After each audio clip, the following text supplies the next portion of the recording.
Good evening brothers and sisters. आज का video का टॉपिक है how a major OT is operated. कैसे एक मेजर सर्जिकल ऑपरेशन इज होता है, तो इसके बारे में आज हम जानेंगे। तो मेरा नाम चंदन दलपति है and Kalinga institute of dental science जो कि भुवनेश्वर भुवनेश्वर में है, वहाँ पे मेरा अभी इंटर्नशिप चल रहा है। मेरा अभी पोस्टिंग चल रहा है oral surgery and maxillofacial surgery department में।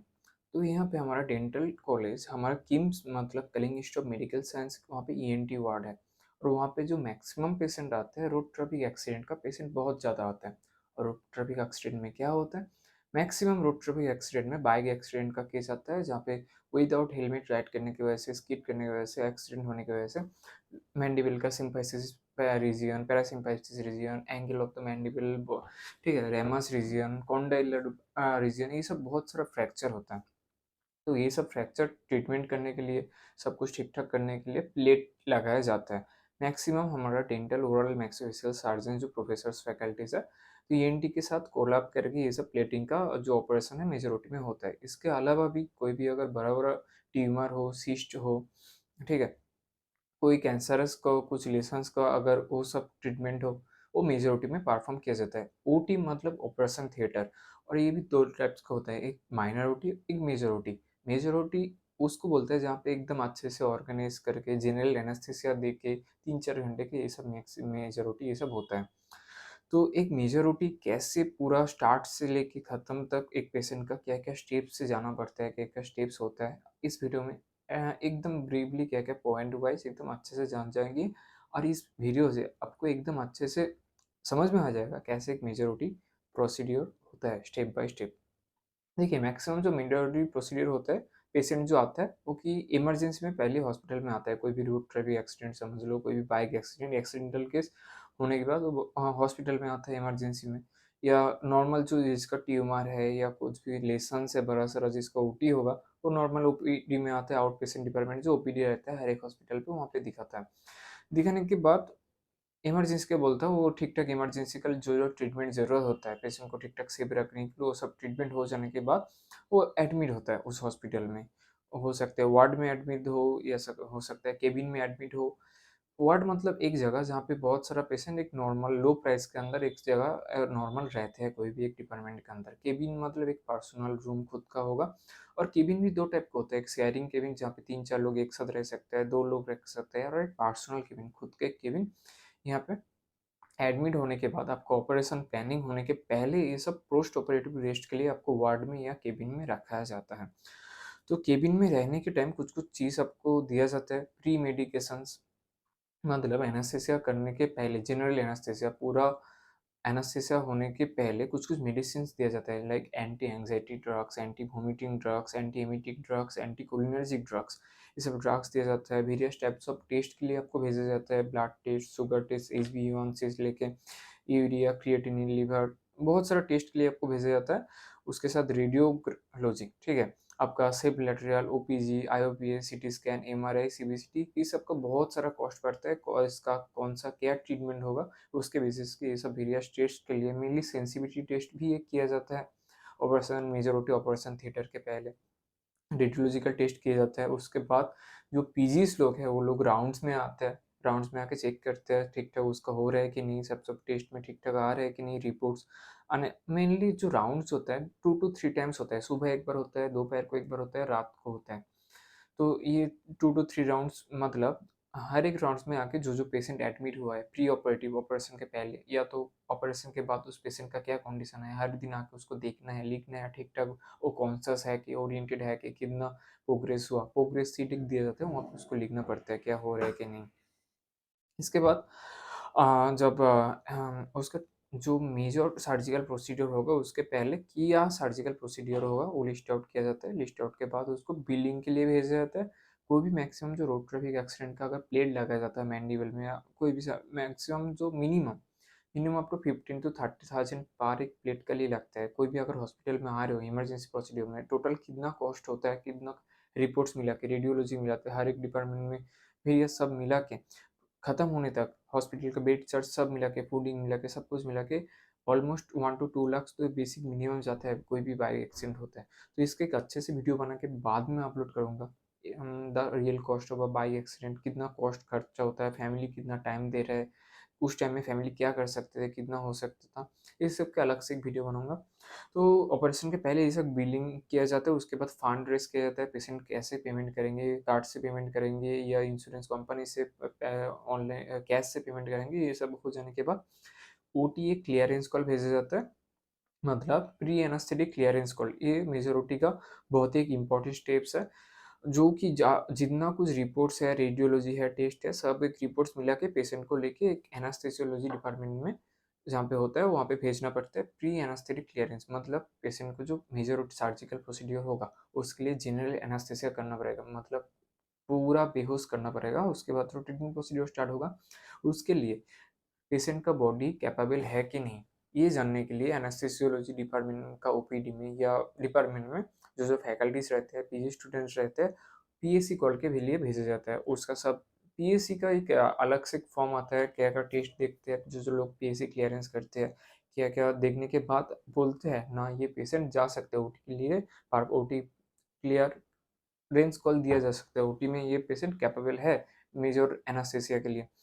इसके बाद भी बहुत सारा फेल्योर रहता है, बहुत कुछ प्रॉब्लम रहता है, लेकिन ये पीएससी कॉल बहुत एक इंपॉर्टेंट चीज़ है, प्री एनेस्थेटिक क्लियरेंस इसको बोलते हैं। ठीक है? और ये सब होने के भी पहले और एक चीज़ होता है, वेरियस डिपार्टमेंट्स के पेशेंट्स को और कुछ इरेगुलरिटीज़ है कि नहीं, एब्नॉर्मलिटीज़ है कि नहीं, उस हिसाब से मतलब हार्ट का कुछ प्रॉब्लम है तो ऑर्थो डिपार्टमेंट में पेशेंट रिव्यू के लिए भेजा जाता है। ऑर्थो डिपार्टमेंट बोल के देख के बोलेंगे ये पेशेंट मेजॉरिटी के लिए जा सकता है कि नहीं। गायनिकोलॉजी डिपार्टमेंट में, endocrinology, medicine department, various department से रिव्यू कॉल दिया जाता है। वो लोग देख के आपको बोलेंगे हाँ, ये पेशेंट ठीक-ठाक है, इसका जो भी है आप जनरल एनेस्थीसिया के साथ कंटिन्यू कर सकते हो, जो भी मेजर सर्जिकल प्रोसीड्यूर होगा। तो पीएससी कॉल आने के बाद, पीएससी क्लियरेंस हो जाने के बाद होता है उसका प्री ऑपरेटिव रूम में पेशेंट को लिया जाता है। ऑपरेशन के पहले एक रूम में जहाँ पे वेरियस वाइटल्स चेकिंग होता है, एसपीओ2 लेवल ठीक-ठाक है कि ना, बीपी ठीक-ठाक है कि ना, हार्ट बीट ठीक-ठाक हो रहा है कि ना। प्री ऑपरेटिव रूम जाने के बाद थोड़ी देर बाद उसको भेजा जाता है इंट्रा ऑपरेटिव रूम में। 3 स्टेप्स होते हैं कोई भी मेजर सर्जिकल प्रोसीड्यूर में, मेजर ओटी में। एक होता है प्री ऑपरेटिव, ओटी के पहले जो होता है प्री ऑपरेटिव, इंट्रा ऑपरेटिव मतलब ओटी के अंदर जो होता है, एंड पोस्ट ऑपरेटिव मतलब ऑपरेशन के बाद जो होता है, ये स्टेप। ठीक है, इंट्रा ऑपरेटिव में कैसे कैसे होता है ये स्टेप्स थोड़ा जान लो। पहले किया जाता है इंट्यूबेशन। इंट्यूबेशन मतलब जो जनरल एनेस्थीसिया दे के आते हैं, मास्क से दे के, ट्रैकियोस्टोमी से दे के, ट्रैकियोस्टोमी ट्यूब, एंडोट्रैकियल ट्यूब से दे के उसको नाइट्रस ऑक्साइड, वेरियस ऑक्सीजन का सैचुरेशन, वेरियस लेवल्स होते हैं यहाँ पे। एनेस्थीसियो जनरल एनेस्थीसियोलॉजी डिपार्टमेंट का पीजी रहता है, फैकल्टीज प्रोफेसर सब रह के जिन्हें पहले इंट्यूबेशन करके एनेस्थीसिया देता है। उसके बाद मेन जो सर्जन परफॉर्म करेगा सर्जरी, सर्जन आता है, उसके बाद मार्किंग करते हैं, आइडिया करते हैं पीजी स्टूडेंट्स के साथ कैसे उसका सर्जिकल प्रोसीड्यूर होगा नहीं होगा। मार्कर पेन होता है स्किन में मार्किंग करने के लिए, उस टाइप का मार्कर पेन से मार्किंग एक थोड़ा बहुत लेआउट बना लेते हैं। मार्किंग के बाद काट करते हैं, कौन सा इंट्रोल कटिंग भी हो सकता है, एक्सट्रोल कटिंग भी हो सकता है। कट करने के बाद जिस पोजीशन में है वहाँ पे थोड़ा बहुत देख के जो कि ट्रीटमेंट प्रोसीड्यूर है, कोई फ्रैक्चर है तो वहाँ पे ड्रिलिंग ट्रिलिंग करके माइक्रो मोटर बार से प्लेट्स लगाया जाता है, प्लेट स्क्रू लगाया जाता है, उसके बाद स्विचरिंग करना है बैक प्रोसेस में। उसके बाद एक्सट्यूबेशन मतलब जनरल एनेस्थीसिया करके जो बेहोश हो गया था उसके बाद जो सर्जिकल प्रोसीड्यूर हुआ, उसके बाद फिर से तो पेशेंट को जगाना है। एक्सट्यूबेशन प्रोसीड्यूर बहुत ही एक इंपॉर्टेंट स्टेप्स है। जब तक एक्सट्यूबेशन प्रोसीड्यूर खत्म नहीं हो, पेशेंट नहीं जगता है ऑपरेशन थिएटर से, तब तक हर एक फैकल्टीज, हर एक जो पीपल रहता है, हर कोई टेंशन में रहता है। तो एक्सट्यूबेशन एक बहुत ही इंपॉर्टेंट चीज़ है। इसके बाद पेशेंट जाग जाने के बाद उसको लिया जाता है पोस्ट ऑपरेटिव रूम में। वहाँ पे कुछ टाइम रखना पड़ता है पेशेंट को, उसका वाइटल चेक होता है, सब साइंस ठीक है कि नहीं, जैसे कि SpO2 level, BP, heart rate, ये सब सब कुछ चेक किया जाता है। थोड़ा बहुत वहाँ पे देखने के बाद 30 टू 1 आवर रहने के बाद, 30 मिनट्स टू 1 आवर रहने के बाद जब देखा जाता है पेशेंट ठीक-ठाक है ऑपरेशन के बाद, तब उसको उसका जो रूम बुक था, वार्ड हो सकता है जहाँ पे बहुत सारा पेशेंट के साथ रहता है, नहीं तो केबिन पर्सनल, नहीं तो शेयरिंग केबिन, यहाँ पे उसको लेके जाके पोस्ट ऑपरेशन रूम में उसको रखा जाता है, वार्ड में पोस्ट ऑपरेटिव विजिट के लिए रखा जाता है।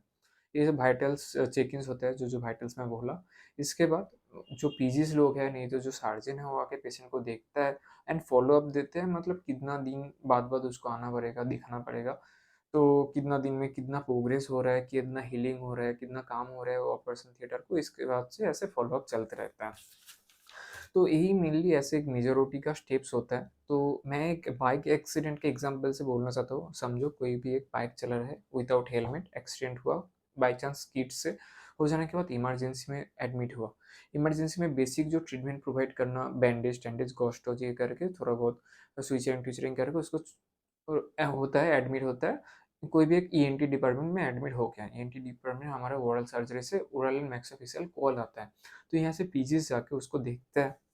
देखने के बाद बोलता है इसकी ये एक्स-रे हो जाने के बाद देख के बोलते हैं इसकी ये बोन फ्रैक्चर हुआ है, तो ये बोन में आपका प्लेट लगेगा। तो उसको ओपीडी में एडमिट किया जाता है या केबिन में एडमिट किया जाता है। उसके बाद मेजर सर्जरी डेट के लिए उसको प्रिपेयर किया जाता है, कौन सा मेडिसिन्स देना है, कैसा-कैसा टेस्ट करना है, सब रेडी करने के बाद सर्जिकल रूम में उसका एक डेट आता है जिस डेट में उसका ओटी थिएटर में ये होता है, ऑपरेशन ये सब होता है। ठीक है, ऑपरेशन हो जाने के बाद पोस्ट ऑपरेटिव रूम में उसको रहना पड़ता है, वार्ड में कुछ दिन रहना पड़ता है। उसके बाद उसको फ़ॉलो-अप बार-बार चेकअप के लिए बार-बार आना है, जितना दिन वो एकदम अच्छे से ठीक-ठाक ना हो जाए।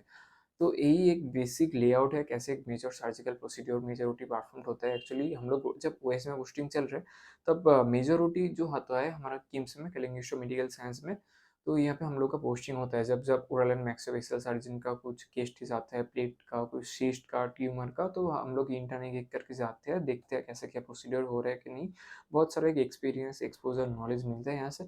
तो आज मैं वही वाला चीज़ आप लोगों के साथ शेयर करने का कोशिश किया।